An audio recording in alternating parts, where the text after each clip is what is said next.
KBC में करोड़पति पति। सूरज के जीवन का एक ही फंडा था कि मेहनत तो गधा भी करता है, घर बैठे जो कमाए समझदार वही होता है। इसीलिए उसने कभी नौकरी ही नहीं ढूंढी। इस बात से हालांकि उसकी पत्नी शिखा बिल्कुल भी अग्री नहीं करती थी, पर फिर भी सूरज को समझाना बेकार था। टीवी में कैसे बनोगे करोड़पति का ऐड देखकर उसे लगा कि बस अब तो घर बैठे ही वो करोड़पति बन सकता है, और उसके पीछे उसने अपने सारे सोर्सेस एक्टिव कर दिए। 2 हफ्ते में उसके कलीग के साले के पड़ोसी के बेटे का सोर्स निकलता है जो कि उसे शो में पहुंचा सकता है, और सूरज उससे मिलने चला जाता है। अच्छा, तो हमें मुकेश जी बता रहे थे कि आप हमें शो में पहुंचा सकते हैं। हाँ, उसमें कोई तकलीफ नहीं है। मैं कल अगर कोशिश करूँ तो इसी महीने में आपका नंबर आ जाएगा। अरे ये तो बहुत बढ़िया हो गया। अच्छा, वो सिलेबस और क्वेश्चन पेपर का कोई जुगाड़ है क्या? उसका तो कोई जुगाड़ नहीं है। वाकई में कुछ भी पूछ सकते हैं? हाँ, वो तो बच्चन जी पर है, जो पढ़ते हैं वो पूछ लेते हैं। पहली कोशिश फेल होने पर अब सूरज के सामने एक बहुत बड़ा सवाल था कि आखिर जवाब कहाँ से लाए। तब शिखा ने एक सजेशन दिया, क्यों ना सूरज अपने चचेरे भाई सुमित से मदद मांगे, जो कि यूपीएससी की तैयारी कर रहा था। हालांकि इतनी मेहनत करना सूरज को समझ में नहीं आता था, पर कोई और रास्ता ना मिलने पर वो आखिर सुमित से बात करता है। अरे सुमित, हमारा कैसे बनोगे करोड़पति के लिए सिलेक्शन होने वाला है। तुम हमें थोड़े चिट बनाने में मदद करोगे क्या? अरे भैया, चिट बनाए तो सालों हो गए, उसमें हमारा एक्सपर्टीज नहीं है, बल्कि आप बोलो तो हम आपकी पढ़ने में ज़रूर मदद कर सकते हैं।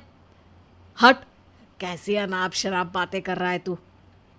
सूरज ने सुमित को मना तो कर दिया था, पर तैयारी करने के सिवाय कोई चारा उसे दिख भी नहीं रहा था, खासकर जब 12 के पेपर लीक करने के एक्सपर्ट शुक्ला जो भी हाथ जोड़ लेते हैं। आखिर सूरज को सुमित के पास जाना ही पड़ा, और उसने सुमित और शिखा से वादा किया कि वो बहुत मेहनत करेगा।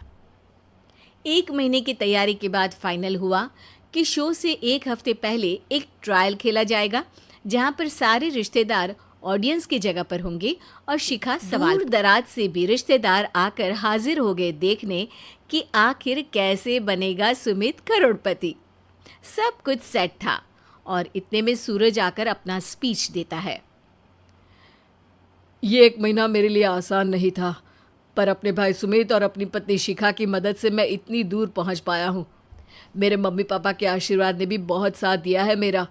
मैं उम्मीद करता हूँ कि आज के शो में आप लोगों को बहुत मज़ा आएगा। साक्षी पहला सवाल पूछती है, और पूरे कमरे में सन्नाटा छा जाता है। इंडिया में कितने स्टेट्स हैं? 3, सॉलिड, लिक्विड और गैस। अरे रुकिए, तो ऑप्शंस तो देने दीजिए। इतने में 5वीं कक्षा का चिंटू बोल उठता है, अरे क्या मामा, आप तो पहले सवाल पर ही आउट हो गए। अरे बेटा, पहला सवाल तो ट्रायल होता है ना। अरे तुम अब देखना। देखने जैसी बात तो थी ही। सूरज को इतना शांत किसी ने नहीं देखा था। कभी कभी तो लगता था मानो सूरज आंख खोलकर ही सो गया हो। मामा जल्दी करो प्लीज, कल सुबह पनवेल भी तो निकलना है। अरे हट, कंसंट्रेट करने दे मुझे। 3 सवाल में 3 लाइफलाइन खत्म हो चुकी थी, और अब चौथे सवाल पर भी सूरज का मौन नहीं टूटा, पर सूरज अभी भी हार मानने को तैयार नहीं था। उधर हर कोई सूरज को छोड़ सुमित को देख रहे थे। आखिर सुमित ने ही तो पढ़ाया था सूरज को।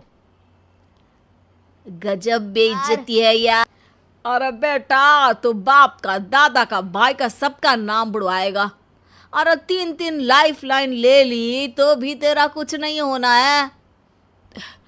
अरे कोई इतनी बात करता है क्या शो पर?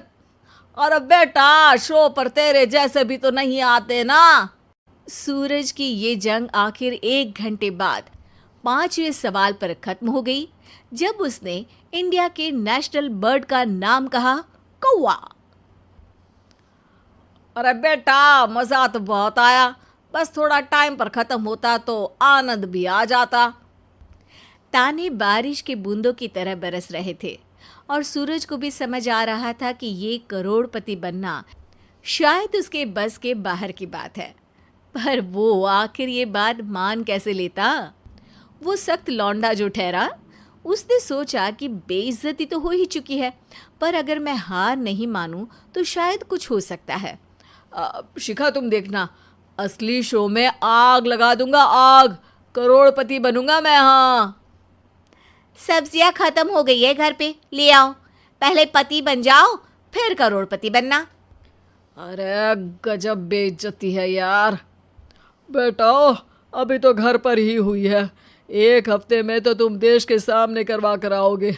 वैसे जब टीवी पर जाओ ना तो बस अपने मम्मी का ही नाम लेना, ठीक है? कोई पूछे तो बोलना कि पापा नहीं है मेरे।